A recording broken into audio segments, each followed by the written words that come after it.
శుక్లాంబరధరం విష్ణుం శశివర్ణం చతుర్భుజం ప్రసన్నవదనం ధ్యాయే సర్వవిఘ్నోపశాంతయే అగజానన పద్మార్గం గజానన మహర్నిశం అనేకదంతం భక్తానాం ఏకదంతం ఉపాస్మహే. మన పండుగలు మన సంస్కృతి కార్యక్రమానికి స్వాగతం. తెలుగువారి సాంప్రదాయాలకు ప్రతిబింబంగా నిలిచేవే మన పండుగలు. వినాయక చవితి పండుగ వచ్చిందంటే చిన్నారుల నుంచి పెద్దల వరకు ఒకటే ఆనందం. వినాయక విగ్రహాల ఎంపిక, పూజలు, భజనలతో ఒకటే సందడి. వినాయకుడిని భక్తి శ్రద్ధలతో 10 రోజుల పాటు పూజించి నిమజ్జనం రోజు కూడా ఒకటే సందడి. ఇది ప్రజలను ఐక్యం చేసే పండగ వినాయక చవితి పండగ.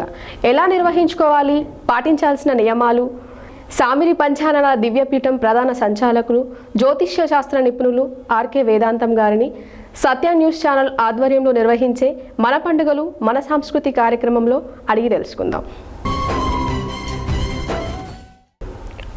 మన పండుగలు మన సంస్కృతి కార్యక్రమానికి స్వాగతం. ఆర్కే వేదాంతం గారు స్వాగతం. భారతదేశంలో వినాయకుని యొక్క విశిష్టత ఏమిటి, మరియు భారతదేశంలో ఉన్న ప్రజలందరూ ఐక్యమత్యంతో ఈ పండుగను జరుపుకోవడానికి గల ఉత్తాతం ఏంటి? ఓకే, చాలా మంచి ప్రశ్న. శ్రీ గురుభ్యో నమః, శ్రీ గణాధిపతయే నమః. ముఖ్యంగా సత్య న్యూస్ ఛానల్ ద్వారా ప్రేక్షకులందరికీ ఈ వినాయక చతుర్థి పండగ స్వాగతం తెలియజేస్తూ, మీరు అడిగిన ప్రశ్న చాలా బాగుంది. భారతదేశంలో చాలా గొప్పగా హంగామాలాగా చేస్తూ ఉన్నారు. తర్వాత ఒక పెద్ద ఓ జాతీయ పండగ అంతా వైభవంగా ఈ కార్యక్రమం చేస్తారు. ఎందుకోసం ఇంత గొప్పగా చేస్తున్నారు అనే మాట చాలా నిజమైనటువంటి మాట. ఎందుకోసం అంటే వినాయక చవితి అంటే వినాయకుడికి సంబంధించిన చతుర్థి తిథి నాడు ఆయన పుట్టాడు కాబట్టి కార్యక్రమం చేస్తాము. అది ఒకరోజు లేదా 9 రోజులు అలా ఇళ్లలో చేసుకుంటాం. అయితే మన స్వతంత్ర పోరాటం సమయంలో మన స్వతంత్ర నాయకులందరినీ మాటికి రాజద్రోహ నేరం కింద జైల్లో వేయడం, అట్లా బాలగంగాధర తిలక్ గారిని కూడా జైల్లో వేశారు. ఆయన జనాన్ని బాగా కదిలించగలడు. అలా కదిలించినటువంటి వ్యక్తిని దాంట్లో వేసి ఆయన విడిపించడం కోసం అనేక రకాలైనటువంటి నిబంధనలు పెట్టారు, కండిషన్స్ పెట్టారు. ఏమనంటే, నువ్వు బయటికి వెళ్ళిన తర్వాత భారతదేశం స్వతంత్రం గురించి మాట్లాడకూడదు, అట్లా మాట్లాడను అని నువ్వు రాసిస్తేనే నేను విడుదల చేస్తాం, లేకపోతే లేదన్నారు. ఈ గాంధీ మిగిలినటువంటి వాళ్ళందరూ దానికి ఒప్పుకోమని ఆయన మీద బలవంతంగా ఒత్తిడి చేశారు. సరే, ఆయన ఒప్పుకున్నాడు. ఒప్పుకున్న తర్వాత బయటకు వచ్చాడు. దేశం మొత్తం కూడా బానిసత్వంలో మునిగి ఉంటే స్వతంత్రం గురించి మాట్లాడకుండా అంతకాలం పోరాటం చేస్తున్నటువంటి వీరుడు ఏం మాట్లాడతాడు? పాపం మాట్లాడకుండా ఎలా ఉండగలుగుతాడు? ఈ లోపల ఏం జరిగిందంటే, వినాయక చవితి వచ్చింది. ఆయన ఏం చేశాడు? ఆయన ఇంటి ముందర వినాయకుడిని పెట్టాడు. పెట్టేసి నవరాత్రోత్సవాలు చేస్తూ అక్కడ ఉన్నటువంటి యువకులందరినీ కూడా పిలిచాడు. పిలిచి ఆయన ఏం చేశాడంటే, వినాయక నవరాత్రోత్సవాలు చేస్తూ వినాయకుడి యొక్క కథ చెప్పడం మొదలుపెట్టాడు. ఆ కథ చెప్పడంలో ఎలా చెప్తాడు అంటే, తల్లి గడప ముందర కూర్చోబెట్టింది, వినాయకుడు శివుణ్ణి ఎదిరించాడు తల్లి మాట కోసం. ఇది చెబుతూ తల్లి మాట కోసం తండ్రినే ఎదిరించినటువంటి జాతిలో మనం ముడుతూ తల్లి కోసం పోరాటం చేయాల్సిన అవసరం ఉందా లేదా? స్వతంత్రం కోసం పోరాటం చేయాల్సిన అవసరం ఉందా లేదా? భారతమాత కోసం మన నడుగు కట్టాలా వద్దా? ఈ విధంగా ఆయన చెప్పేవాడు. అంటే చెప్పేదేమో గణపతి కథ, దాంట్లో మధ్యలో మాత్రం ఉపయోగించుకొని ఎక్కడ కావాలంటే అక్కడ ఆయన ఈ విధంగా ఉండేవాడు అనమాట. ఇట్లా అందరినీ సమీకరించడం కోసం, ముఖ్యంగా సంఘటితం చేయడం కోసం, జాతిని సంఘటితం చేయడం కోసం. ఇప్పుడు చాలామంది ఏం మాట్లాడుతున్నారంటే హిందువులందరినీ ఏకం చేయడం కోసం అంటున్నారు, కానీ చాలా తప్పది. భారతీయులందరినీ ఏకం చేయడం కోసం, సంఘటితం చేయడం కోసం 1893 ఆ ప్రాంతం అనుకుంటారు. అప్పుడు వారు వినాయకుడిని బయటనే పెట్టడం, నవరాత్రోత్సవాలు చేయడం అప్పుడు ప్రారంభించారు. అప్పటి నుంచి ఈ విధంగా నవరాత్రులు ఈ వీధులలో జరుపుకోవడం, వైభవంగా జరుపుకోవడం అనేటువంటిది అప్పటి నుంచి ఆ ప్రాశస్త్యం అలా మొదలైంది. అట్లా మనకు. గురువుగారు, మరి వినాయక చవితి రోజు పాటించాల్సిన నియమాలు ఏంటి? వినాయక చవితి రోజు పాటించాల్సిన నియమాలు చాలా ఉన్నాయి. దాంట్లో ముఖ్యంగా స్నానం చేయాలి. అదే ఆ నియమం తప్పకుండా పాటించాలి. కొత్త వస్త్రాలు లేదా ఉతికిన వస్త్రాలు లేదా పట్టు వస్త్రాలు లాంటివి ధరిస్తాం. తర్వాత దాని ఏమంటారు, తోరణాలు కట్టుకోవడం, ఇంటిని శుభ్రపరచుకోవడం, మామూలుగా ప్రతి పండగకి చేసినట్టుగానే దాన్ని కూడా చేసుకుంటాం. వినాయకుడిని అంతకుముందు మనకు పద్ధతి ఎట్లా ఉండేదంటే, మట్టి గణపతిని మనం ఆరాధించేవాళ్ళం. మట్టి గణపతి కూడా అంటే ఇప్పుడు దొరుకుతున్నట్టుగా రెడీమేడ్గా గణపతులు దొరికేవాళ్ళు కాదు. నా చిన్నతనం వరకు కూడా ఈ ప్లాస్టర్ ఆఫ్ పారిస్ అనేటువంటి గణపతిని మేము చూడలేదు. అప్పుడప్పుడే వస్తోంది. ఎప్పుడు అంటే నేను 7-8 తరగతులు చదువుతున్నప్పుడు ఈ రంగుల గణపతులు రావడం, మేమందరం రంగుల గణపతి కోసం ఆరాటపడ్డాం. ఒకవేళ మట్టి గణపతి ఉన్నా కానీ రంగు గణపతిని తెచ్చుకొని మడి పూజ చేయడం, అట్లా అప్పుడప్పుడే వస్తుందన్నమాట. అది ఆ ప్లాస్టర్ ఆఫ్ పారిస్ అట్లా తయారు చేస్తూ ఉన్నారు. అయితే ఆ మట్టి గణపతిని ఒక వారం 10 రోజుల ముందే తెచ్చేవాళ్ళం. తీసుకొచ్చి మా ఇంట్లో పెద్దవాళ్ళు ఉంటే వాడు బొమ్మ తయారు చేయడం, దానికోసం ఎన్నో ఏర్పాట్లు చేసుకొని ఇంట్లో స్వామికి ఇష్టమైనటువంటి నైవేద్యం పెట్టేసుకోవడం. అన్నిటికంటే ముఖ్యమైనటువంటి విషయం ఏంటంటే ఆ రోజు ఉపవాసం ఉండడం, తర్వాత స్వామి కథ వినడం, కథ విన్న తర్వాతనే తీర్థప్రసాదం తీసుకోవడం, ఇలాంటి నియమాలన్నీ మనం పాటిస్తూ ఉంటాం. అలాంటి నియమాలతో చేసినటువంటినప్పుడు మనకేమవుతుందంటే ఆ చవితి చంద్రదోషం అనేది ఉండకుండా ఉంటుందని ఆ కథలోనే ఉంది. కాబట్టి దాన్ని ఎంత నియమాలు పాటిస్తూ చేయగలిగితే చిన్న పెద్ద అందరూ కూడా ఆ కార్యక్రమాలు చేస్తూ ఉంటారు. అట్లా పత్రి అనే వినాయక చవితి అప్పుడు వినాయకునికే ప్రత్యేకించి పెడతారు కదా. సో ఆ పత్రి ఇన్ని రకాలు పెట్టాలి, ఇంత సంఖ్యలో పెట్టాలి అని ఉంటుందా? కొంతమంది 21 పెడతారు. సో దానికి ఏమన్నా ఏకవింశతి పత్ర పూజ అని చెప్పేసి వినాయకుడికి ఉంటుంది. ఆ ఏకవింశతి అనే దాన్ని ఎందుకు ప్రాధాన్యంగా తీసుకున్నారు అంటే, ముఖ్యంగా మనకు అవన్నీ ఆ ఆకులు ఏవైతే వాళ్ళు చెప్పారో అవన్నీ కూడా ఈ వర్షాకాలంలోని ఎక్కువగా అవన్నీ కూడా మొలుస్తూ ఉంటాయి. తర్వాత వాటన్నిటి కూడా ఒక్కొక్క దానికి ఒక్కొక్క రకమైనటువంటి ఔషధ గుణాలు ఉంటాయి. అంటే ఔషధ గుణాలు ఉంటే పూజ చేస్తే ఏం లాభం, అది మన కడుపులోకి తీసుకోవాలి కానీ పూజ చేస్తే ఏం లాభం, ఇది మన వాళ్ళు వాదించేది. దాని అంటే పిడివాదం వాదిస్తూ ఉంటారు. అయితే అన్ని ఆకుల్ని మనం కడుపులోకి తీసుకోలేము. అన్ని ఆకుల్ని అన్ని రకాలుగా, ఉదాహరణకి ఉమ్మెత్త ఆకు ఉంటుంది, దాన్ని ఏం చేస్తాం, కడుపులోకి తీసుకుంటాం, చచ్చిపోతాం. కాకపోతే దానికి ఔషధ గుణం ఉంది. అంటే ఉదాహరణకి మీరు ఆ ఉమ్మెత్త ఆకు తర్వాత వేరే ఆకులన్నీ తీసుకొచ్చి అక్కడ పెట్టారనుకోండి. ఆ ఆకులన్నీ చూసి పిల్లలు అడుగుతారు, ఈ ఆకేంటి, ఇది ఎందుకు పెడుతున్నాం, ఈ ఆకేంటి, ఇది ఎందుకు పెడుతున్నాం అంటే ఆ ఆకేంటో అది ఎందుకు పెడుతున్నామో చెప్పగలిగే పెద్దవాళ్ళు ఆ రోజుల్లో ఉండేవాడు. ఈ ఆకు పలానా, దీన్ని ముట్టుకోకు, దీన్ని ముట్టుకుంటే చేయగడుక్కో, ఇట్లా చెప్పేవాడు. ఏ ఆకుని ఎట్లా ఉపయోగించాలి అనే చెప్పారు. వాటన్నిటిలో కూడా ఔషధ గుణాలు. అయితే ఇక్కడ ఏంటంటే ఇప్పుడు మీరు చూస్తున్నారు బజార్లలో, రేపు వస్తే మన ప్రకాశం బజార్లో, హైదరాబాద్లో కానీ లారీల కొద్ది పత్రి తీసుకొచ్చి అక్కడి నుంచో తీసుకొచ్చి అక్కడ పెట్టేసుకొని అమ్ముతూ ఉంటారు. కానీ ఒకప్పుడు ఈ తీసుకురావడం అమ్మడం అనే పద్ధతి లేదు. ఎవరింటి చుట్టూ వాళ్ళకి ఆ పత్రి దొరికేది. అంటే దాని అర్థం ఏంటి, ఇల్లుండేది, ఇంటి చుట్టూ మొక్కలు ఉండేది, ఆ మొక్కలు అవసరమైన అనుకూలమైన మొక్కలు మొలిచేది లేదా మొలిపించేది. అంటే ప్రకృతి పట్ల మనకు ఉండేటువంటి ఒక శ్రద్ధను మన వాళ్ళు ఈ పండగ వెనకాల తయారు చేశారు. శ్రద్ధ కూడా ఉండాలి. అంటే వారం 10 రోజుల నుంచి చెరువు దగ్గరించి మట్టి తెచ్చుకోవడం, చెరువులోంచి మట్టి తీయడం ద్వారా చెరువు పూడకపోతున్నటువంటి చెరువు కూడా లోతు ఏర్పడుతూ ఉండడం, మళ్ళీ ఈ మట్టిని తీసుకెళ్ళి ఏం చేస్తాం, మళ్ళీ చెరువులోనే వేస్తూ ఉండడం. అంటే వాతావరణానికి ఎక్కడ ఇబ్బంది కలగని పూజ.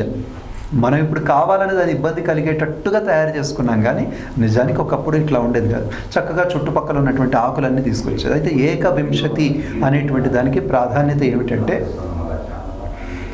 మనలో ఉండేటువంటి 21 తత్వాలు ఉంటాయి. సృష్టిలో 24 తత్వాలు ఉంటాయి. ఆ 24లో 3 తత్వాలు భగవత్ తత్వం, అంటే భగవత్ సంబంధమైనటువంటివి. అవి ఈ భౌతికమైనటువంటి దీనికి, ఈ భూమికి సంబంధం లేనటువంటి 3 గుణాలు. ఆ 3 తీసేస్తే ఎన్ని ఉంటాయి, 21 ఉంటాయి. అలా 21 గుణాలు కలిగినటువంటి ఆకులని ఆయనకి ఆయన అంటే ఎవరు, గణపతి అంటే పృథ్వీ స్వరూపం. గణపతి అంటేనే పృథ్వీ స్వరూపం. అంటే దాని అర్థం ఏంటి, భూమాతకు సమర్పిస్తున్నాం మనం, అంటే పరోక్షంగా మనం భూమాత పూజ చేస్తున్నామని అర్థం. అట్లా ఆ పత్రిని తీసుకొస్తే పత్రి ద్వారా పత్రితో మనకు పరిచయం ఏర్పడుతుంది. దాని వెనకాల ఉన్న ఔషధ గుణాలు తెలుస్తూ ఉంటాయి, తద్వారా దానికి విలువేంటో తెలుస్తూ ఉంటుంది. కాబట్టి ఈ విధంగా మనం దాన్ని పూజనీయంగా ఆ వస్తువును పూజనీయంగా చూడడం. గడ్డి కూడా మామూలు గడ్డి కాదు అని దాన్ని పూజనీయంగా చూడడం. ఇట్లా పత్రి పట్ల మనకున్న శ్రద్ధ, తర్వాత ప్రకృతి పట్ల మనకున్న శ్రద్ధను పెంచడం ఈ పూజ వెనకాల ఉన్నటువంటి రహస్యం. ఆ ఔషధ గుణాలు తెలుసుకోవడం కూడా దాని వెనకాల ఉన్న రహస్యం. మరి మనం వినాయకుడిని ఇంత భక్తి శ్రద్ధలతో పూజిస్తున్నాం కదా గురుగారు, మరి ఈయన జననం ఎటువంటిది, ఎలా జన్మించాడు? వినాయకుడి జననమే చాలా విచిత్రమైనటువంటి విషయం. కొంతమంది మహానుభావులది అట్లాగే ఉంటుంది. దాంట్లో ఇక్కడ ఒక విచిత్రమైన రహస్యం ఉంటుంది. మనకు నారద పురాణం ఉంటుంది. నారద పురాణంలో గణపతికి సంబంధించినటువంటి ఒక విచిత్రమైన కథ ఉంటుంది. ఏమిటంటే, గణపతి కంటే ముందు గణపతి మంత్రం ఉంది. శబ్దం వేరు, రూపం వేరు. శబ్దం ముందొచ్చి రూపం తర్వాత రావడం. అలా శబ్దం ముందొచ్చి రూపం తర్వాత రావడంలో రాముడిది ఉంటుంది. రాముడి పేరు రాముడి కంటే ముందే ఉంది, కానీ ఇప్పుడు రాముడు అంటే మనకు కనిపిస్తున్నది ఆ రాముడే కనిపిస్తుంటాడు. అదేవిధంగా భారత అంటే ఆ శబ్దము సరస్వతీదేవికి సంబంధించి, కానీ మీరు భారత అనగానే భారతమాతే అనుకుంటారు. అంటే శబ్దాలు ఎప్పటి నుంచో ఉన్నాయి, కానీ వాటికి ఒక ప్రాచుర్యము, వాటి యొక్క ప్రభావము ఇదంతా సమాజం మీద ఎప్పుడు తెలుస్తుందంటే దానికి తగినటువంటి వ్యక్తులు ఎవరైతే మనకు కనపడతారో, తెలుస్తూ ఉంటారో, ఆ పేరుతో వాళ్ళు ప్రఖ్యాతి పొందుతారో అప్పుడు దాని పేరు వాళ్ళే రూఢిగా మనకు అర్థమవుతూ ఉంటారు. అదేవిధంగా గణపతి మంత్రం గణపతి కంటే ముందే ఉంది. అయితే ఆ గణపతి మంత్రం మనకు 32 రకాలుగా ఉంది. ఆ 32 రకాల గణపతులు అనుకుంటాం. అలాంటి గణపతి మంత్రాన్ని దక్షుడు పార్వతీదేవికి ఉపదేశించినట్టుగా మనకు చరిత్రలో ఉంది. పార్వతీదేవికి ఆ మంత్రాన్ని ఉపదేశిస్తే ఆమె ఆ మంత్రం సహజంగా అంటే మీరు ఏదైనా ఒక పాట కానీ ఒక పద్యం కానీ మీ నోటికి వచ్చింది అనుకోండి, మీకు తెలియకుండానే ఎప్పటికప్పుడు దాన్ని రిపీట్ చదువుతూ ఉంటారు. అట్లా ఆమె చదువుతూ ఒక పిండి బొమ్మ తయారు చేస్తుంది. చదువుతూ ఒక పిండి బొమ్మ తయారు చేసింది. దానికి ఆమె ఏం పేరు పెట్టుకోలేదు. ఆమె అసలు ఏ పేరు అంటే ఒకప్పుడు మనకు పేర్లు అలా పుట్టగానే పెట్టేవాడు కాదు. ఏది ఇప్పుడు మన అమెరికాలో కనుక పుడుతుంటేనే పేరు చెప్పండి అన్నట్టుగా అలా పెట్టేవాడు కాదు. పుట్టిన తర్వాత ఆ యొక్క ప్రతిభను ప్రభావాన్ని చూసి పేరు పెట్టేవాడు. దాన్నే సార్థక నామధేయులు అంటారు. అంటే ఇప్పుడు ఆనందాన్ని పెట్టామనుకో, చక్కగా ఉల్లాసంగా నవ్వుతుంటే వాడికి ఆనందాన్ని పేరు పెడుతూ ఉంటారు. ఇప్పుడు వాడు పుట్టంగానే ఆనందాన్ని పెడతాం, వాడు ఎప్పుడు ఏడుస్తూనే ఉంటాడు. కాబట్టి ఒకప్పుడు అట్లా పెట్టేవాడు కాదు. అందుకని ఆ పేరు పెట్టలేదు. ఆమె పేరు పెట్టలేదు, కానీ వాడు తయారైంది ఎవరి చేతిలో తయారయ్యాడు? పార్వతమ్మ చేతిలో తయారయ్యాడు. ఎలా తయారు చేసింది? అదేదో పిండితోటి ఆమె తయారు చేసుకున్న తర్వాత దీనికి కాళ్ళు పెడదాం పెట్టింది, చేతులు పెడదాం పెట్టింది, కళ్ళు పెడదాం పెట్టింది. చూస్తే ముద్దుగా అందంగా ఉంది. వీడికి ప్రాణం వస్తే బాగుండు అనుకున్నది ఎవరు? ప్రపంచానికి ప్రాణం ఇవ్వగలిగిన శక్తి కలిగిన శక్తి పార్వతీదేవి. ప్రపంచానికే ప్రాణం ఇవ్వగలిగేది ఆమె. అలాంటి ఆమె ఒక బొమ్మకు ప్రాణం వస్తే బాగుండు అనుకుంది. వచ్చింది. ఆ వచ్చినటువంటి బొమ్మను ఏం చేసింది? వాడు రాగానే మాట్లాడుతూ ఉన్నాడు. ఎందుకు మాట్లాడతాడంటే అసలు వాడికి వయస్సుతో సంబంధం లేదుగా. ఇప్పుడు మీరేమంటారంటే పుట్టిన పిల్లాడు, వాడు పుడితే కదండి తయారైన పిల్లాడు. ఆమె ఏ వయసు అంటే వాడికి ఆ వయసు ఉంటుంది. అది అంతే, ఆమె తయారు చేసిన బొమ్మ కదా అది. కాబట్టి ఆమె ఏం చేసింది? వాడు పుట్టగానే మాట్లాడుతూ ఉన్నాడు. అమ్మ నేనేం చేయాలని అడిగాడు. గడప దగ్గర కూర్చొని ఎవరు రాకుండా చూడు అని చెప్పేసి ఆమె స్నానానికి వెళ్ళిందని చెప్తూ, ఈ లోపల పరమశివుడు రావడం. పరమశివుడు ఎక్కడి నుంచి వస్తాడు అంటే గజాసురుడి హృదయాన్ని చీల్చుకుని వస్తాడు. అలా వచ్చిన తర్వాత అంటే ఎందుకు అక్కడ గజాసురుడి దగ్గరికి వెళ్ళాడంటే ఇది తప్పకుండా చెప్పుకోవాలి మనం ఈ కథను. ఎందుకంటే మన భక్తుల్లో కూడా విపరీతమైనటువంటి భక్తులు ఉంటారు. ఏంటంటే నేను విగ్రహ దాతను కాబట్టి నేనే చాలా గొప్పవాడిని, మంటపం ఇచ్చా కాబట్టి నేనే చాలా గొప్పవాడిని, డీజే పెడుతున్నా కాబట్టి నేనే చాలా గొప్పవాడిని. గణపతి బొమ్మ చిన్నగా ఉంటుంది, ఈయన మొహం పెద్దగా ఉంటుంది.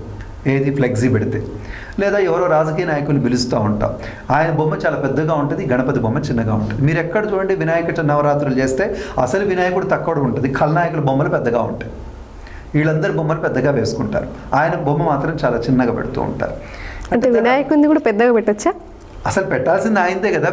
మీరంతా దాసులు. ఆయన అక్కడ ఉండబట్టి మీరు వెళ్తున్నారమ్మా. అక్కడ ఒక పండగ చేయబట్టి ఒక రాజకీయ నాయకుడు వస్తున్నాడు. ఎవరి పండగ చేయబట్టి? వినాయకుడు పండగ చేయబట్టి. ఎవరి ఫోటో పెద్దగా ఉండాలి? అంటే ఇంత ఉన్న దేవుడు అన్నట్టే అంటారు కదా. బర్త్డేకి మీరు అందరూ వస్తున్నారు అనుకోండి, ఎవరి ఫోటో ఉండాలి అక్కడ? నా ఫోటో లేకుండా మీరందరూ పెద్ద ఫోటో వేసుకుంటే ఇది ఎక్కడ న్యాయం అండి? ఇది న్యాయమా? అవును అని విపరీతంగా చూస్తూ ఉంటాం. అంటే దీన్ని ఏమంటారంటే అహంకారపూరితమైనటువంటి పూజలు ఇప్పుడు జరిగేవంతా. మా పేరు చదవాలి, మా గోత్రం చదవాలి, మేమే ఇక్కడ ఉన్నాం, మొదటి నుంచి మేమే చేస్తున్నాం, ఇన్ని సంవత్సరాల నుంచి మేమే చేస్తున్నాం. ఇది కూడా భక్తి అంటారు, కానీ దీన్ని గజాసురుడి భక్తి అంటారు. గజాసురుడు కూడా అలాంటి వాడు. నీకోసం నాలా పూజ చేసిన వాడు ఎవడు ఉన్నాడా? శివుడిని అడిగాడు. ఎవరు లేరురా బాబు, మరి నాకేం గిఫ్ట్ ఇస్తామని అడిగాడు. ఏం కావాలో నువ్వు ఏది కోరుకుంటావు? శివుడు అసలే బోళాశంకరుడు కదా, నీకేది కావాలో అది ఇచ్చేస్తానన్నాడు. నువ్వు నా హృదయంలో ఉండాలి. ఉంటానన్నాడు. వెళ్ళి కూర్చున్నాడు, హృదయంలో కూర్చున్నాడు. వాడు హృదయంలో బంధించుకొని చూసావా నేనంటే ఎవరు అనుకుంటున్నావు? శివుడు నా హృదయంలో ఉన్నాడు. ఇంకా అసలు ముందే వాడికి గర్వం, ఈ భక్తితో గర్వం. అసలు గర్వం నశించడం కోసమే పూజలు చేయాలి, అంటే అహంకారం నశించడం కోసమే పూజలు చేయాలి. కానీ మనకి పూజల్లోనే అహంకారం వచ్చేస్తుంది. నేను గొప్ప పూజ చేస్తున్నా, నేను పెద్ద మందిరం వేస్తా, నేను పెద్ద ఖర్చు పెడుతున్నా, నేను పెద్దగా గొప్పగా చేస్తున్నా, ఫలానా వాడిని పిలుస్తున్నా, అహంకారం అనమాట. ఇప్పుడు మనం చేసేవన్నీ గజాసురుడి పూజలు. దీనికి పెద్ద ఫలితం ఉండదు, దీనివల్ల ఫలితమే ఉండదు. 9 రోజులు ఇలా చేయడం వల్ల ఏ ప్రయోజనం ఉండదు. నిజమైనటువంటి శ్రద్ధాభక్తితో చేస్తేనే దాని ప్రయోజనం ఉంటుంది. కాబట్టి ఆ విధంగా గజాసురుడు బంధిస్తే సృష్టి స్థితి లయ అని మనకు 3 ఉంటాయి. అంటే ఒక వస్తువు పుట్టడం, ఒక వస్తువు దాని ఉనికిని కాపాడుకుంటూ అది ఎంతకాలం జీవించాలో అంతకాలం జీవించడం, ఆ తర్వాత అది నశించడం. ఇది సృష్టిలో ఉండాలి, ఉంటేనే దాన్ని సృష్టి అంటారు. నశించకుండా అలాగే ఉందనుకోండి, ఎంత ప్రమాదకరమైన విషయం. అంటే ఏమవుతుందండి, నశించకుండా ఉంటే మంచిదే కదా అనొచ్చు. 100 ఏళ్ళు వచ్చాయి, లేవలేదు, మంచంలోనే ఉన్నాడు, పోవట్లేదు, ఎట్లుంటుందండి? లేవలేడు, కూర్చోలేడు, నేను పోతే బాగుండని వాడే అనుకుంటుంటాడు, కానీ వాడికి ఇంకా ఆ రోజు రాదు. అంటే ఈ విధంగా నశించాల్సినవన్నీ నశించకపోతే కూడా ప్రమాదమే. ఏది ఎప్పుడు నశించాలో అప్పుడు. తిన్న అన్నం ఆహారం అరక్కపోతే అది కూడా నశింపే కదా, అది అరక్కపోతే ఆ విధంగా అనమాట. లయ అనేది ఆగిపోయింది. అంటే 3 కూడా నడవాల్సిన పద్ధతిలో లయ ఆగిపోయింది. అందుకని ఆయన బలవంతంగా మిగిలిన వాళ్ళు తీసుకొస్తారు. అలా తీసుకొచ్చినటువంటి ఆ సందర్భంలో గబుక్కున వెళుతున్నటువంటి సందర్భంలో వినాయకుడు అడ్డుపడము, అతన్ని శూలంతో పొడవడం. అంటే ఇక్కడ కూడా మన వాళ్ళు ఒక మాట మాట్లాడుతూ ఉంటారు, శివుడికి ఆ మాత్రం తెలియదా, అంత తెలుసు అంటుంటారు కదా. ఆ మాత్రం తెలియదా, అంత తెలుసు, అంత తెలిసిన వాడు ఆ పని చేశాడంటే దానికి అర్థం ఉంటుంది అనుకోవాలిగా. ఇక్కడ మీరేమంటారంటే ఆ మాత్రం తెలియదా అండి అంటారు. తెలిసిన వాడు ఆ పని చేశాడంటే దాని వెనకాల ఏదో ఉండాలి, అట్లా ఎందుకు తీసుకోకూడదు మీరు, అంతే కదా. కాబట్టి శివుడు ఎందుకు చేశాడు ఆ పని అంటే దాని వెనకాల ఒక పరమార్థం ఉంది కాబట్టి ఆ పని చేస్తాడు. అట్లా చేస్తే దాన్ని దేవుడు అంటారు, అంటే అట్లా చేస్తేనే దేవుడు అంటారు. నీకు ఇవాళ స్టోరీని గుర్తుపెట్టుకొని, ఇవాళ కథను గుర్తుపెట్టుకొని, ఇవాళ నడక నడిస్తే కాదు. భవిష్యత్తులో ఒక అవసరం ఏర్పడుతోంది అన్నప్పుడు దానికి అనుకూలంగా ప్రవర్తించేటువంటి వాడినే భగవంతుడు అంటారు. భవిష్యత్తుకి ఒక మహాశక్తి అవసరమై ఉంటుంది కాబట్టి తల్లి ఆ విధంగా సృష్టించింది. కానీ దాన్ని గుర్తించాల్సినటువంటి వాడు తండ్రి. అందుకని ఆయన గుర్తింపు కూడా ఉండాల్సిన అవసరం ఉంది. ఆయన గుర్తింపు కోసం ఆ శూలంతో కంఠాన్ని తెంచేసి పార్వతీదేవి ఏడుస్తుంటే మళ్ళీ ఆయన గుర్తింపుగా తీసుకొచ్చి ఈ గజముఖుడిని చేస్తారు. అలా గజముఖుడిని చేసినటువంటి వృత్తాంతం అప్పుడు ఏమవుతుందంటే ఆయనకి గణాధిపతి అని బిరుదిస్తారు. ఎందుకు గణాధిపతి అని బిరుదిస్తారు అంటే ఆయన చుట్టూ కూడా గణములు ఉంటాయి. ఆ గణములన్నిటికీ కూడా అధిపతిగా చేసి గణాధిపతి అని బిరుదిస్తారు. ఆ బిరుదిచ్చినటువంటి రోజే ఈ వినాయక చతుర్థి రోజు. కాబట్టి ఆ రోజు అతని వృత్తాంతం చెప్పుకొని మనం పూజలు చేస్తూ ఉంటాం.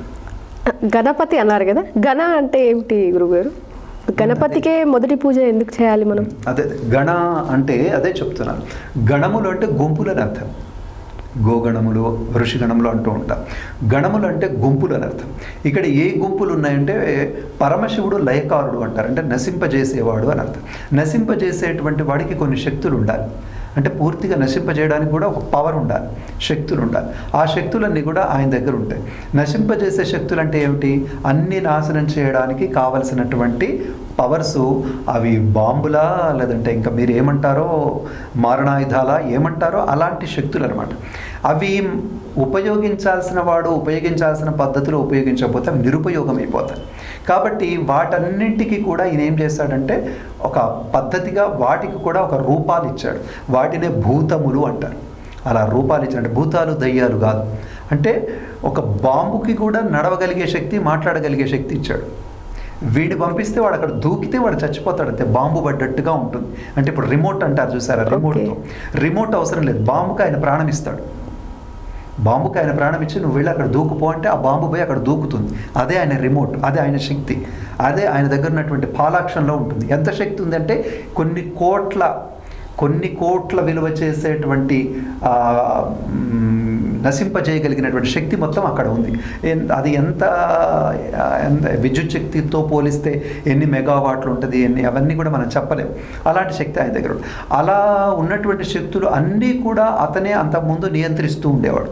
కొన్నింటిని ఆయన నియంత్రించలేకపోతున్నటువంటి సందర్భంలో వాటిని ఒక గణాలుగా తయారు చేసి, ఆ గణాలు ఏం చేస్తూ ఉంటాయంటే వాటంతట అవి కొంచెం స్వతంత్రంగా ప్రవర్తిస్తూ ఉంటాయి. అలా అంటే ఉదాహరణకి మన దగ్గర ఒక రక్షణ కోసం, ప్రొటెక్షన్ కోసం కుక్కల్ని పెంచుకుంటాం. ఆ పెంచుకున్నప్పుడు అది ఎవరి మీద పడాలో, ఎవరిని కరవాలో, ఎవరి దగ్గర అరవాలో దానికి తెలియనప్పుడు మనం ఏం చేస్తాం? అరవద్దు అని దాన్ని గొలుసు బట్టి లాగుతూ ఉంటాం. అలాగే ఈ గణాలన్నీ కూడా ఎక్కడ పడితే అక్కడ వెళ్లకుండా, ఈ విధ్వంసం చేయకుండా దాన్ని కాపాడడం కోసం ఒక అధినాయకుడిని పెడతారు. ఆ అధినాయకుడిని ఎవరిని పెట్టారంటే గణపతిని పెట్టారు. ఈయననే ఎందుకు పెట్టారంటే అందరూ ఏమనుకుంటారంటే తలకాయ తీశారు, కొత్త తలకాయ ఇచ్చారు, పార్వతీదేవి ఏడుస్తుంది, ఆమెను సాటిస్ఫై చేయడం కోసం ఈయనకు మంత్రి పదవి ఇచ్చారు. ఇది మామూలుగా సహజంగా ఏదో చమత్కారంగా చెప్పుకుంటాం. కానీ ఇక్కడ విషయం అది కాదు. మూలాధార చక్రం అని ఒకటి ఉంటుంది మనకు ఉండేటువంటి షట్చక్రాల్లో మూలాధార చక్రం అని ఉంటుంది. మూలాధార చక్రాన్ని ఎవడైతే గెలుస్తాడో వాడే భూతాలన్నింటిని కూడా కంట్రోల్ చేయగలడు. మనం కూడా గణపతే కాదు, మనం కూడా చేయగలం. ఆయన మూలాధార చక్ర అధిపతి గణపతి. కాబట్టి ఆయనకు ఆ శక్తి ఉంది. కాబట్టి ఆయన వాటిని నియంత్రించగలడు కాబట్టి కుమారస్వామికి ఇవ్వకుండా ఈయనకిచ్చారు.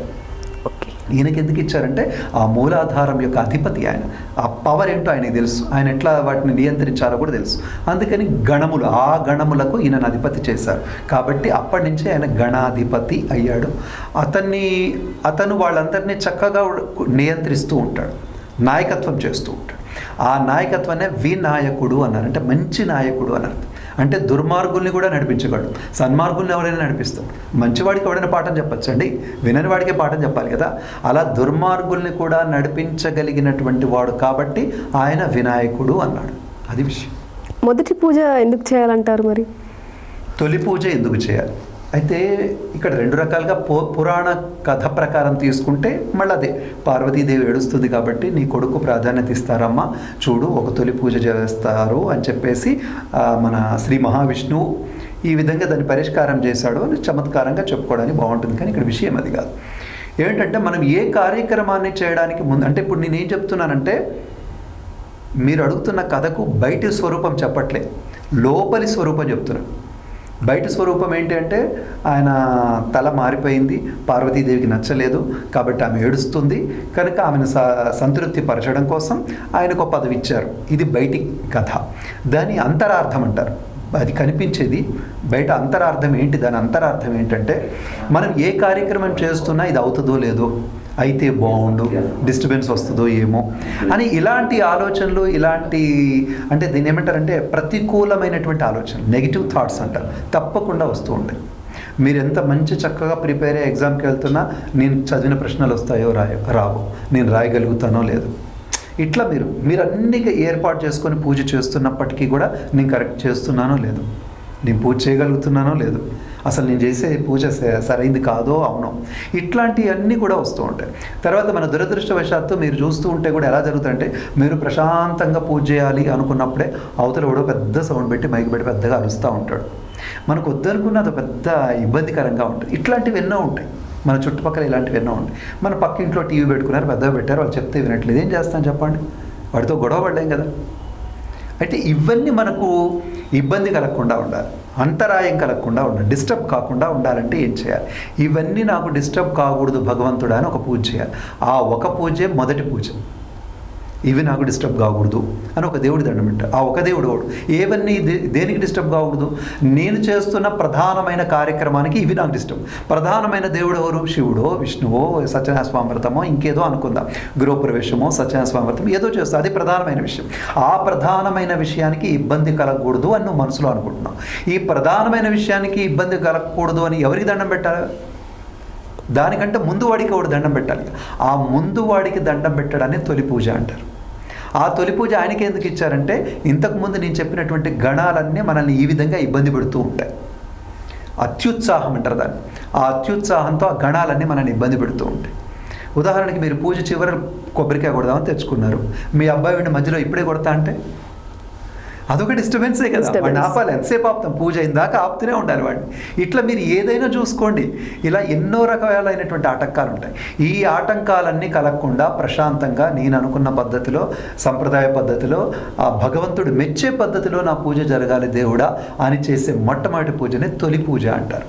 ఆ తొలి పూజ మళ్ళీ గణపతికి ఎందుకు చేయాలి అంటే ఆ గణాలన్నిటికీ, అంటే మనల్ని ఇబ్బంది పెట్టే, డిస్టర్బ్ చేసేటువంటి గణాలన్నీ ఆయన నియంత్రిస్తాడు కాబట్టి, ఇలా డిస్టర్బ్ చేసేటువంటి వ్యవహారం అంతా అలాంటిదే కాబట్టి వాటన్నింటి వల్ల మాకు ఇబ్బంది కలగకుండా చూడు స్వామి అని అనేకదంతం భక్తానం అని చెప్పేసి నమస్కారం చేస్తాం. మన పండుగలు మన సంస్కృతి కార్యక్రమంలో మరికొన్ని ప్రశ్నలకు సమాధానాలు తెలుసుకునే ముందు చిన్న విరామం తీసుకుందాం. మన పండుగలు మన సంస్కృతి కార్యక్రమానికి తిరిగి స్వాగతం. గురువుగారు, మరి వినాయకుడిని 9 రోజులు పూజించుకుంటాం కదా, మరి నిమజ్జనం 9 రోజుల తర్వాత చేయాలన్నా, బిఫోర్ చేయాలన్నా, దాని గురించి వివరించండి. నిమజ్జనం ఎప్పుడు చేయాలి అయితే ఇక్కడ దీంట్లో నవరాత్రులు అంట. నవరాత్రులు అంటే 9 రాత్రులు అని అర్థం. 9 రాత్రులు పూజ చేసిన తర్వాత 10వ రోజు ఏదైతే ఉంటుందో ఆ రోజు నిమజ్జనం చేయాలి పద్ధతి. కొంతమంది ఏం చేస్తుంటారంటే నవరాత్రులు అంటే 8 రాత్రులు పూజ చేసి 9వ రోజు లెక్క పెట్టుకుంటారు. రోజు కాదు, రాత్రి, దాని పేరే రాత్రి. అయితే కొంతమంది ఆ రోజే చేసేవాళ్ళు కూడా ఉంటారు, అంటే ఒక్కరోజు, అంటే తెల్లవారి ఒక్కరోజు చేసేవాళ్ళు కూడా ఒక రాత్రి అయిన తర్వాత చేసుకోవాలి. అంటే వినాయక చవితి రోజు చేసి తెల్లవారి నిమజ్జనం చేసుకోవాలి. దీనికి 3 రోజులు, 5 రోజులు, 7 రోజులు, 9 రోజులు ఇంతవరకు ఉంది. అంతకు మించి అసలు లేదు. 10 రోజులు, 11 రోజులు, 20 రోజులు, అది అసలు పద్ధతే కాదు. అది ఎందుకు చేస్తున్నారో, అది అతిభక్తి అంటామో ఏమో తెలియదు. అయితే ఇప్పుడు మన భాగ్యనగరం హైదరాబాద్లో ఎట్లా చేస్తారంటే, ఈ ఎక్కువ గణపతులు ఉంటాయి కాబట్టి ట్రాఫిక్ ఇబ్బందులు ఉంటాయి కాబట్టి ఆ ఇబ్బందులు కలగకుండా ఉండడం కోసం సరే వాళ్ళు ఒక రోజు అటు ఒక రోజు ఇటు ఎట్లా పెడుతున్నారు. అయితే ఇక్కడ నేను అందరికీ సూచన ఇచ్చేది ఏంటంటే, మీరు ముందు ప్రారంభించేటప్పుడే అసలు ఎన్ని రోజులని సంకల్పం చెప్తున్నారు, అది చాలా ముఖ్యం. అంటే మీకు ఆ ప్రారంభం పూజ ఏం చేస్తున్నారంటే హడావిడిగా గబగబా అయ్యగారిని తీసుకొస్తున్నారు, ఆయనకు 10 ఉంటాయి, దనదన తీసుకొచ్చి పూజ చేస్తారు. పూజ చేసిన తర్వాత ఏ రోజు నిమజ్జనం చేస్తారో అయ్యగారికే తెలియదు. ఇవాళ నిమజ్జనం కదా అంటారు. అంటే ఆ సంకల్పం అసలు అంటే స్వామి నువ్వు ఇన్ని రోజులు మా దగ్గర ఉండాలని అడగాలి కదా ఆయన.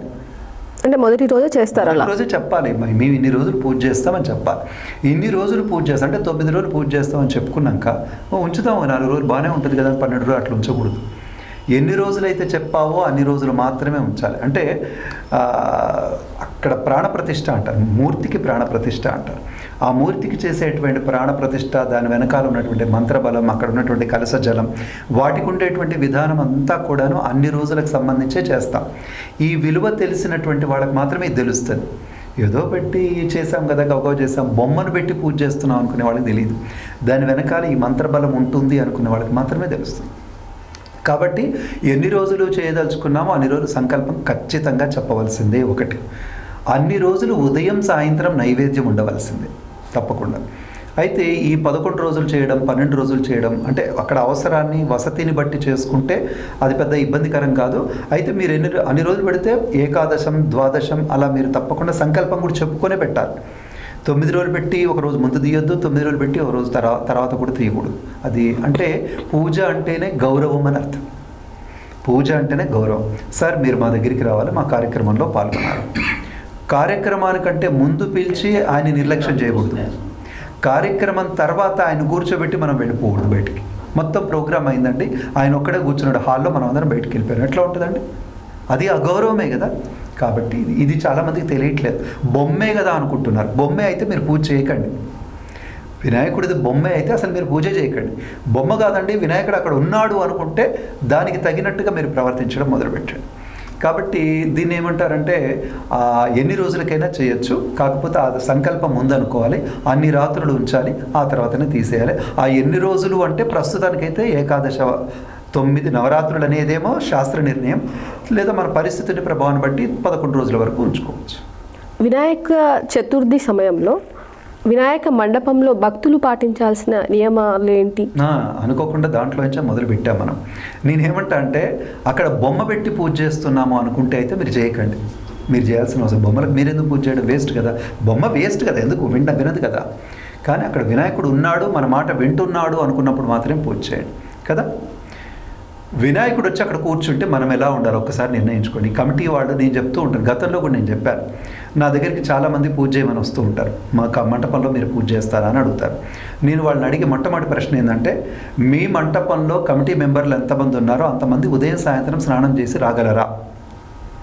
ఉదయానికి సాయంకాలానికి నైవేద్యం ఇవ్వడానికి, పూజలు చేసుకోవడానికి భక్తులు అంటే 9 ఏళ్ల 18 జంటలైనా ఉన్నాయా? డైలీ ఉండాలా ఈ 18 జంటలు? నైవేద్యం పెట్టినప్పుడు ఎందుకు పిలుస్తావమ్మా? ఒక్కరుంటే సరిపోదా? అంత గతి లేనప్పుడు ఎవడు పిలవమన్నాడు ఆయన్ని? నీకే తిండికి లేకపోతే ఆయనకి ఎందుకు పెడతావు నువ్వు అనవసరంగా? అదేదో నువ్వే తినొచ్చు కదా. ఆయన్ని పిలిచామంటే ఆయన భోజనం పెట్టాలి కదా. అందులో పెట్టేదే వినాయకుడు పెడుతున్నావు. పోలి పెట్టేదేమన్నా చిన్నమూర్తి పెట్టుకుంటున్నావా? గొప్ప కోసం ఇంత పెద్ద వినాయకుడు పెట్టుకుంటు, ఆయన భోజనం పెట్టాలి కదా. కాబట్టి ఉదయం సాయంత్రం తప్పకుండా నైవేద్యం పెట్టాలి. ఉదయం సాయంత్రం పూజ మీద కూర్చోవడానికి కనీసం 18 జంటలు ఉండాలి. 18 జంటలు కూడా లేని దగ్గర అసలు పూజ మంటపమే పెట్టకండి. ఒకటి, కమిటీ మొత్తం కూడా ఉదయం సాయంత్రం తప్పకుండా స్నానాలు చేసి రావాలి. వీళ్ళు ఏం చేస్తూ ఉంటారంటే అక్కడ బొమ్మ పెడతారు, అయ్యగారు వచ్చేసి పూజ చేస్తారు, ఆమె ఎవరో నైవేద్యం తీసుకొచ్చి వండి పెట్టేస్తుంది. అక్కడ వస్తారు, ఎవరు వస్తారంటే రోజు పిల్లలు వస్తారు, వాళ్ళు పెట్టిపోతారు. పెట్టిపోయిన తర్వాత పెద్ద డీజే కానీ సౌండ్ పెట్టి పాటలు పెడుతూ ఉంటారు. ఎవరి కోసం అండి ఆ పాటలు? జనం కోసమా, వినాయకుడి కోసమా? నీ పాటలు వినాయకుడికి అవసరమా? అసలు మైక్ ఎవరి కోసం అక్కడ? అదొకసారి ఆలోచించండి. మనం ఒక 100 మందిని కూడతాం కాబట్టి మనకు మన మాట వినపడాలి, కాస్త సందడిగా ఉండడం కోసం మన కోసం మైక్ పెట్టాం. నీ కోసం మైక్ అంటే నువ్వు అక్కడ ఉండనే ఉండవు, అక్కడ గణపతిని పెడతావు, కర్టెన్ వేస్తావు, పూజ చేసి మైక్ పెట్టి పోతావు. ఏంది ఆయన ఘోష పాపం? 2 చెవులు పాడైపో, అసలే పెద్ద చెవులు. ఏమన్నా బుద్ధి ఉండాలా మనకు? ఇది పుణ్యమా పాపమా? ఒకసారి మన కమిటీ మెంబర్లందరూ ఆలోచించాలి. మనం చేస్తుంది పుణ్యమా పాపం? మైక్ అనేది మన కోసం మాత్రమే, ఆయన కోసం కాదు. నీ స్తోత్రాలు, నీ సుప్రభాతాలు ఆయన వినడానికి సిద్ధంగా వెళ్ళాడు. చేస్తే నువ్వు చేయి. నువ్వు కూర్చొని చేయలేవా? 9 రోజులు తీరబడలేదా? కూర్చొని సుప్రభాతం చదవలేవా? పుస్తకం పట్టుకొని సుప్రభాతం చదవలేవా? ఏమీ చదవనప్పుడు ఎందుకు పిలుస్తావు ఆయన్ని పాపం? కాబట్టి అలా మైక్ పెట్టి ఆయన ఇబ్బంది పెట్టొద్దు. మైక్ మీకోసం పెట్టుకోండి. తర్వాత ఇంకోటి ఏంటంటే, మనోళ్ళు ఏం చేస్తారు, అసలు ఆ 9 రోజులు మనం చేసేదే మనం అందరం సంఘటితం కావడం కోసం. అందరం కలిసి ఒక దగ్గర ఉంటాడు. ఒక కాలనీ అంతా ఒక దగ్గర, ఈ వాడకట్ట అంతా ఒక దగ్గర. కానీ మనం ఏం చేస్తున్నాం, ఒకే కాలనీలో ఆ మూలకో గణపతి, ఈ మూలకో గణపతి, ఈ మూలకో గణపతి. అంటే అసలు మన కాలనీనే 4 ముక్కలు చేశాం కదా, దానికోసం ఆ గణపతి కూడా కలపలేకపోతే మన బ్రతుకులు ఎందుకు వేస్ట్ కదా.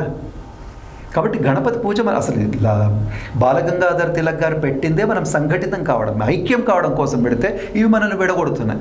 ఒకే బజార్లో అటు తిప్పి ఒక గణపతి, ఇటు తిప్పి ఒక గణపతి. ఏమండి, ఎందుకోసం అండి? ఆ మైక్ అటు, ఈ మైక్ ఇటు, 2 మైకులు ఒక దగ్గర మోగుతూ ఉంటాయి. అంటే ఇవే ఇప్పుడు మన వాళ్ళందరూ చెప్తున్న, మన కమిటీ మీద, మన హిందుత్వం మీద, మన వాళ్ళందరి మీద, వాళ్ళందరూ కూడా ద్వేషం చల్లేది కానీ, వాళ్ళందరూ రిపోర్ట్ చేస్తున్నది కానీ, అభ్యంతరం వ్యక్తం చేస్తుంది కానీ ఈ విషయాలు మనం తప్పకుండా సరి చేసుకోవాల్సిన విషయాలే కదా.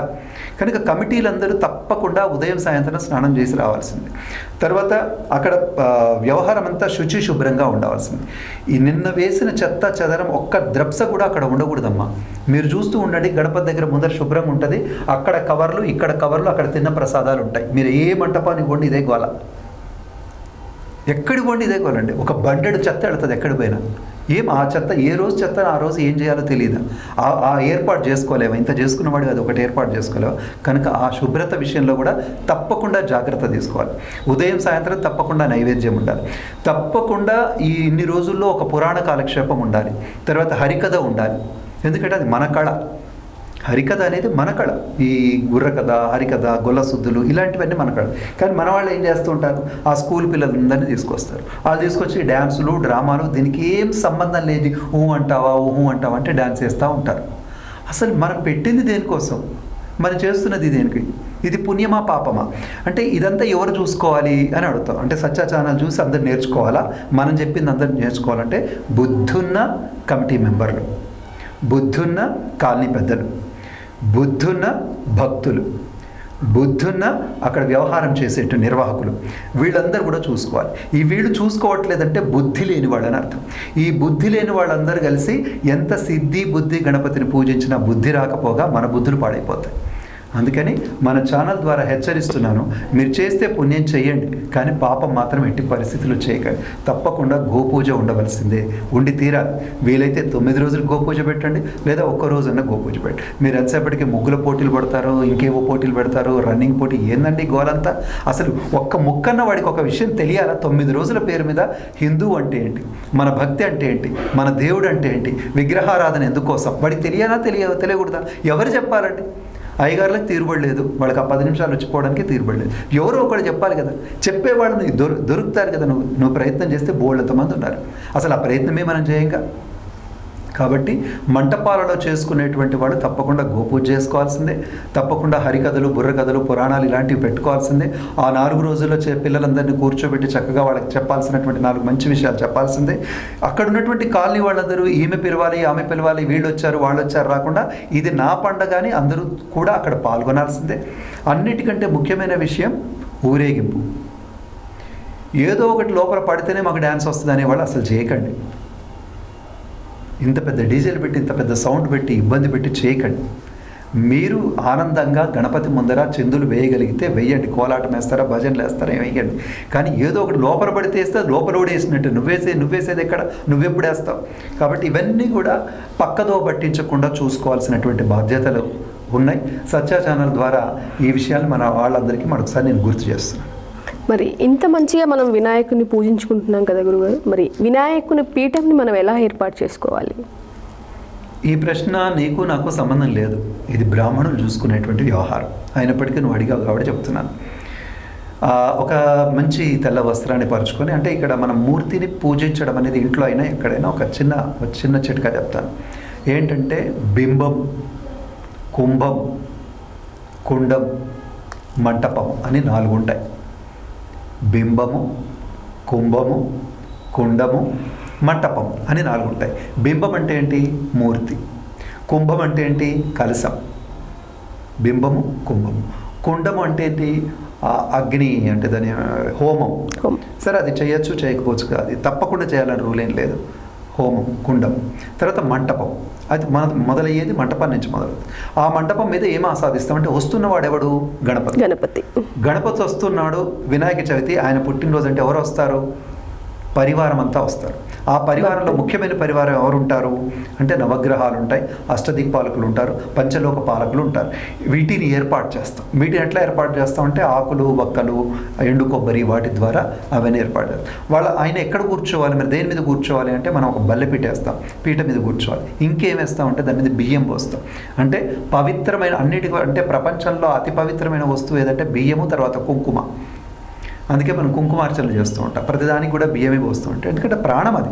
బియ్యం అనేది ఆహారం, అన్నం పరబ్రహ్మ స్వరూపం కాబట్టి అలా అవన్నీ కూడా వేస్తాం. వేసేసి స్వామివారిని దాని మీద ఏర్పాటు చేస్తాం. ఇది బ్రాహ్మణులు చూసుకుంటారు.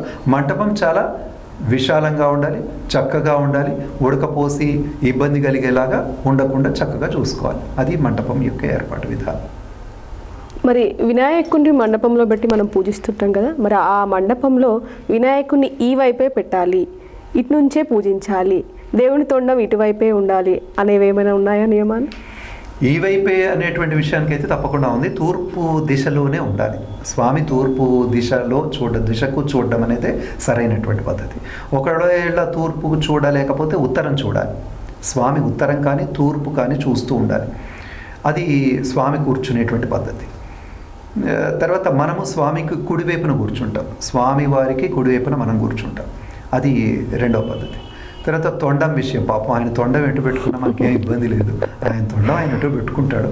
అయితే మనకు దీంట్లో ఏముందంటే కుడివైపు పెట్టిన తొండం, ఎడమవైపు పెట్టిన తొండం, ఒకటేమో దాని మోక్షాన్ని ఇచ్చేది, ఒకటేమో మనకు సిరి సంపదల్ని ఇచ్చేది. కాబట్టి అందరూ ఏమంటారంటే సిరి సంపదలు కావాలి కాబట్టి ఆ ఎడం వైపు ఉన్నటువంటి తొండం కావాలి, లడ్డూని చూస్తే ఆయన మనల్ని చూడ్డు అన్నట్టుగా చెప్తూ ఉంటారు. సరే, అదో చమత్కారమైనటువంటిదే కానీ శాస్త్ర నిర్ణయమైనటువంటి విషయం ఏం కాదు. వినాయకుడు తొండం ఆయన ఇష్టం, ఎటైనా పెట్టుకోవచ్చు, ఎటు పెట్టుకున్న తొండం ఉంటే చాలా ఆయనకి.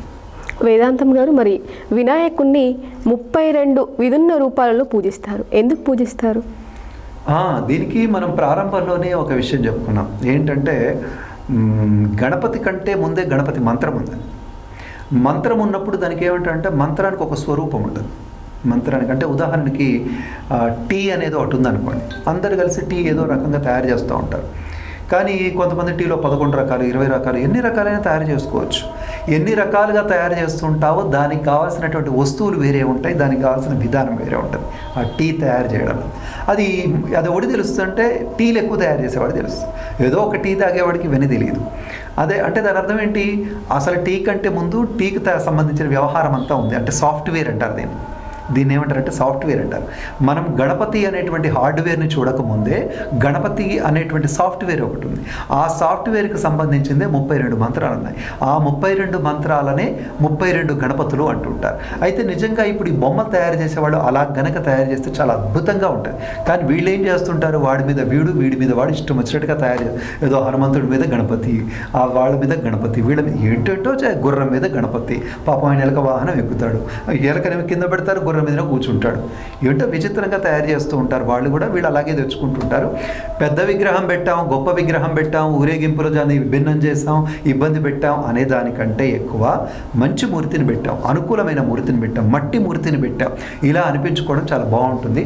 ఆ 32 గణపతులు ఎవరుంటారంటే బాల గణపతి, తరుణ గణపతి, క్షిప్ర గణపతి, ఉచ్ఛిష్ట గణపతి, ఇలా మనకు కొన్ని మంత్రాలు ఉన్నాయి.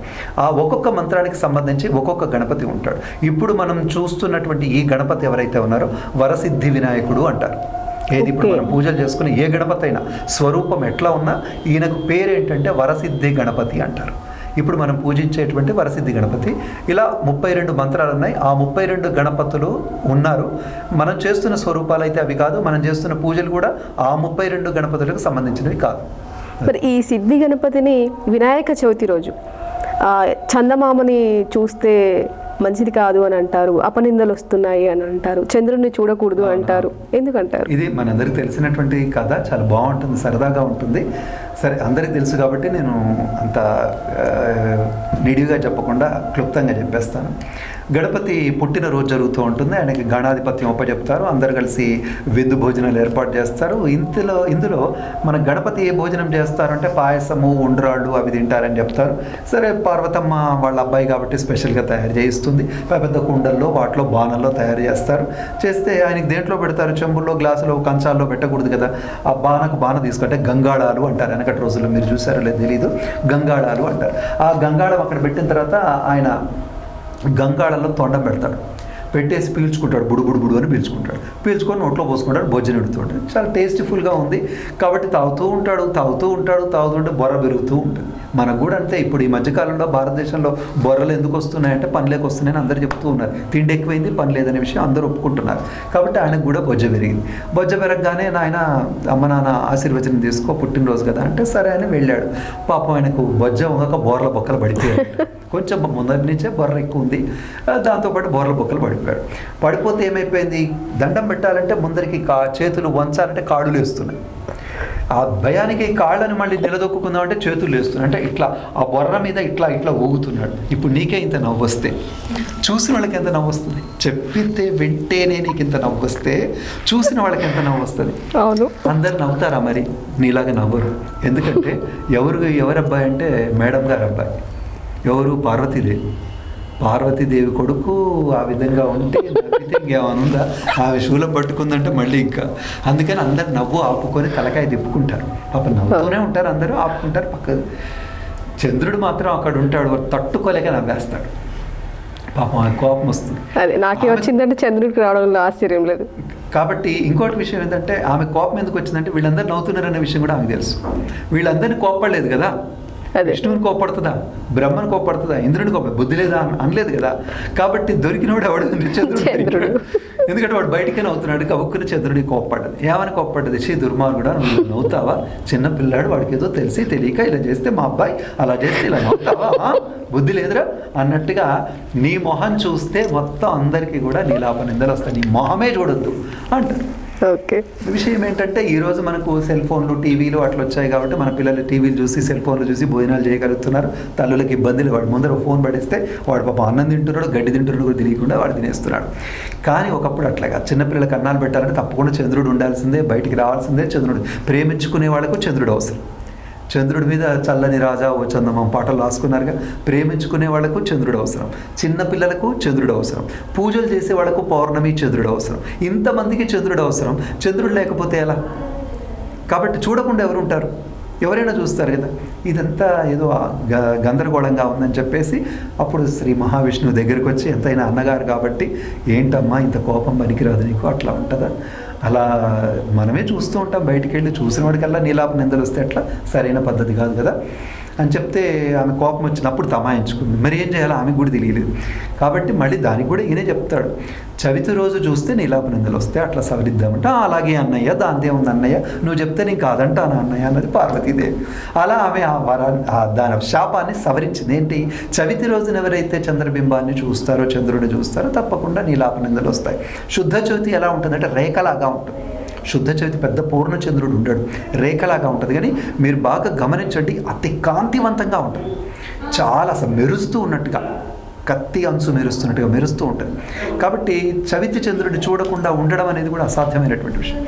కాబట్టి ఒకవేళ పొరపాటున ఆ రోజు కూడా చూడొచ్చు కదా, అప్పుడేంటి అనే దానికి ఏం చేశారంటే, ఎవరైతే వినాయక చవితి రోజు చవితి చంద్రుడిని చూస్తామేమో అనే భయం కలిగినటువంటి వాళ్ళు ఎవరైతే ఉంటారో వాళ్ళు ముందుగానే వినాయకుడి యొక్క పూజ చేసుకొని ఆ తీర్థ ప్రసాదాలు స్వీకరించినట్లయితే, ఆ గరికను తీసుకున్నట్లయితే ఆ దోషాన్ని నుంచి విముక్తి పొందుతారు అని చెప్పారు. అందుకని చవితి చంద్రుడిని చూడకూడదు అనేటువంటిది ఇదైతే వచ్చేసింది. తర్వాత ఇంకోటి ఏమిటి? నీలాప నిందలు అన్నారు. ఇది తెలుసుకోవాలి. నీలాప నిందలు అంటే నువ్వు చెయ్యని నేరం నీ మీద వాడదు.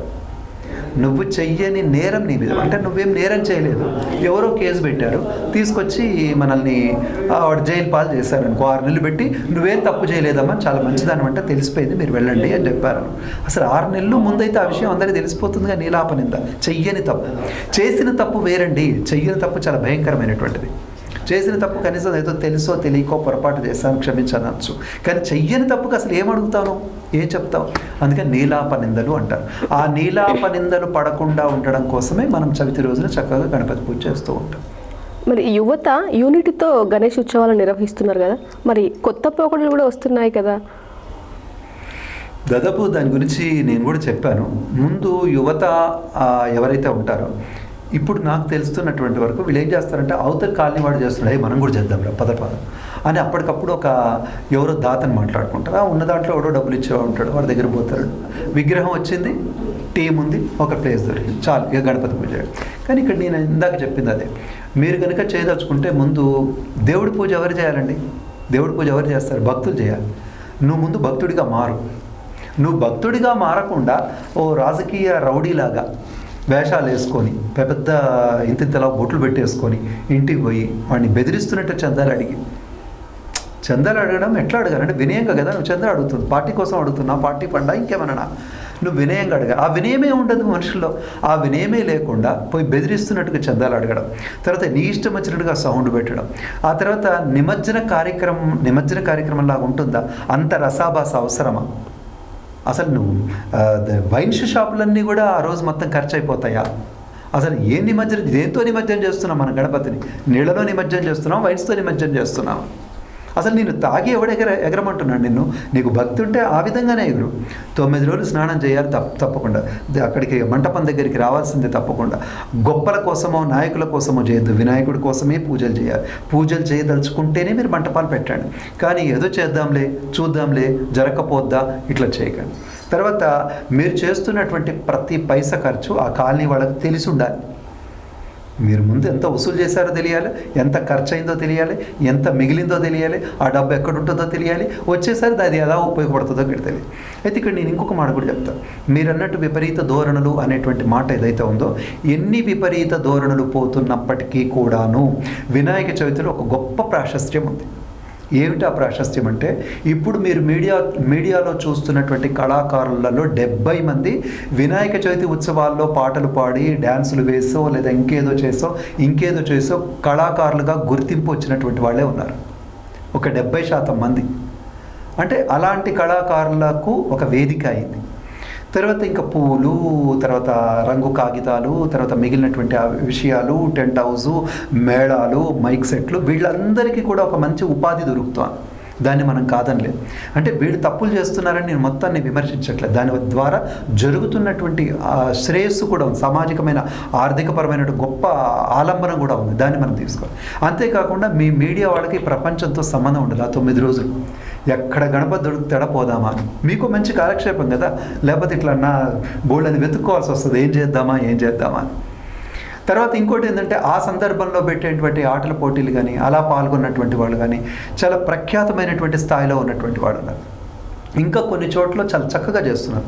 అంటే బాగా డబ్బులు కూడుతున్నటువంటి చోట్ల, చాలా క్రమశిక్షణగా చేసే చోట్ల పెద్ద వాళ్ళని తీసుకొచ్చి, గొప్ప ఆర్టిస్టులను తీసుకొచ్చి గొప్ప కార్యక్రమాలను ఏర్పాటు చేస్తున్నారు. ఇంకా కొన్ని చోట్ల విష్ణు సహస్రనామ పోటీలు, లలితా సహస్రనామ పోటీలు, ముగ్గుల పోటీలు, తర్వాత దేవుడి చిత్రపటాలు, డ్రాయింగ్ పోటీలు, ఇట్లా ఎంత మంచి కార్యక్రమాలు కూడా జరుగుతున్నాయి.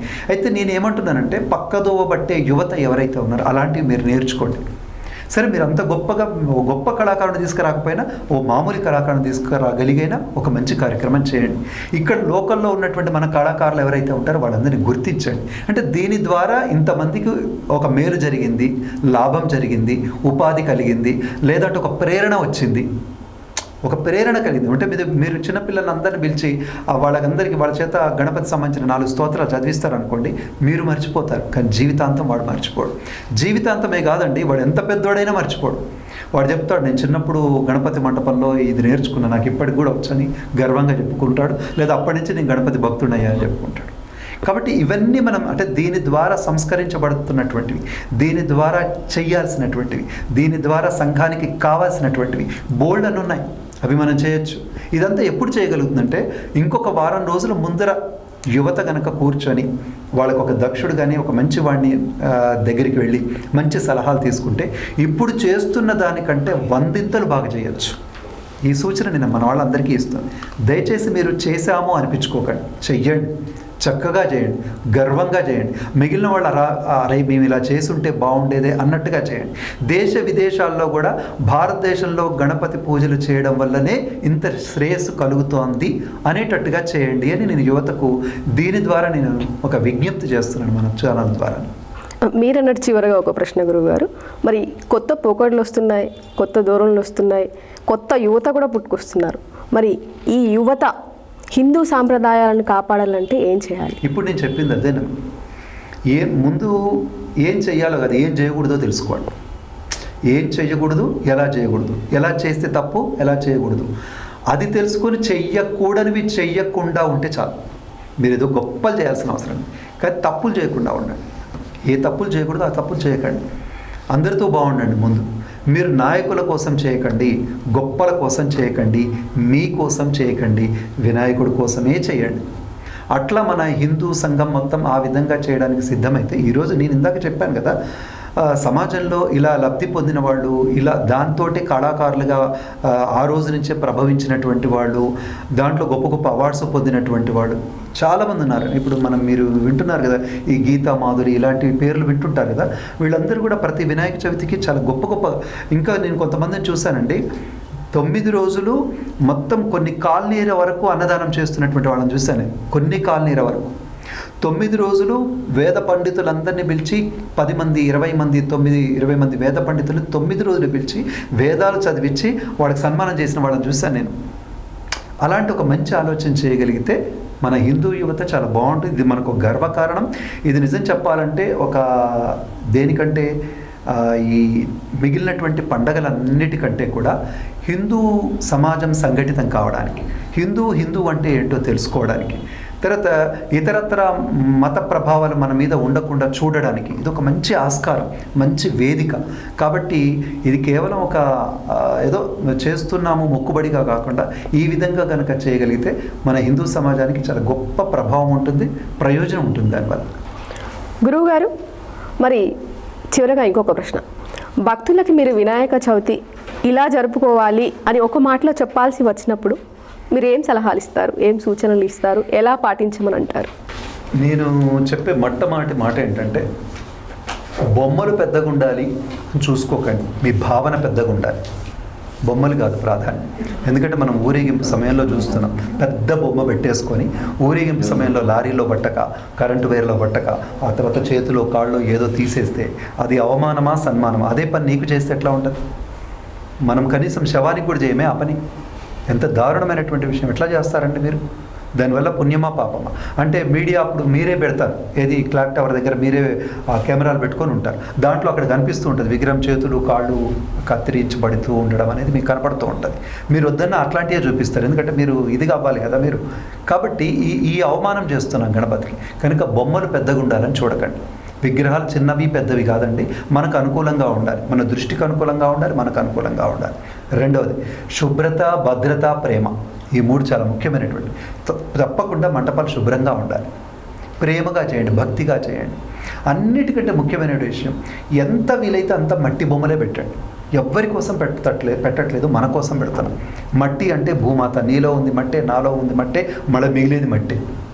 కాబట్టి మట్టిని పూజించడం ధర్మం. అసలు భూమాతను ఎప్పుడు పూజిస్తావు? నీ మొహానికి ఇక పూజించేలేదుగా. బోర్లు పెట్టి బొక్కలు వేస్తున్నావు, బావులు పెట్టి బొక్కలు వేస్తున్నావు, డ్రైనేజ్ నింపి పాడు చేస్తున్నావు. అసలు నువ్వు పూజించేది ఎప్పుడు? అది ఎట్లాగో తప్పట్లేదుగా, ఆ ఏడుపు ఎట్లాగ ఏడుస్తున్నావుగా. కాబట్టి ఒక మంచి ఏడుపేడు. ఆ మంచి ఏడుపు ఏంటంటే మట్టి బొమ్మలతో పూజ చేయడం. మట్టి బొమ్మలతో పూజ చేస్తే భూదేవి సంతోషిస్తుంది. కాబట్టి మట్టి బొమ్మలు పెట్టండి, గోపూజ చెయ్యండి, ఎలాంటి నిషేధిత పదార్థాలు లేకుండా భక్తిగా పూజ చేయండి. ఇంతవరకు నేను చెప్పగలను. హిందువులందరూ పెద్ద ఎత్తున వినాయక ఉత్సవాలను నిర్వహించుకోవాలని, మన సాంప్రదాయాలు రాబోయే తరాలకు ఆదర్శంగా ఉండాలని, యువత ఐక్యత ప్రదర్శించాలని గురువుగారు ఆర్కే వేదాంతం గారు తెలియజేస్తున్నారు. ఆయన చెప్పిన విషయాలను పాటిస్తూ జీవితంలో ఉన్నతంగా ఎదగాలని సత్య న్యూస్ ఛానల్ కోరుకుంటుంది. మరో భక్తి సాంస్కృతి కార్యక్రమంలో మళ్ళీ కలుద్దాం. అంతవరకు సెలవు. Stay tune to Satya news. జనం కోసం, జాగృతి కోసం మన ఛానల్ సత్య న్యూస్ ఛానల్.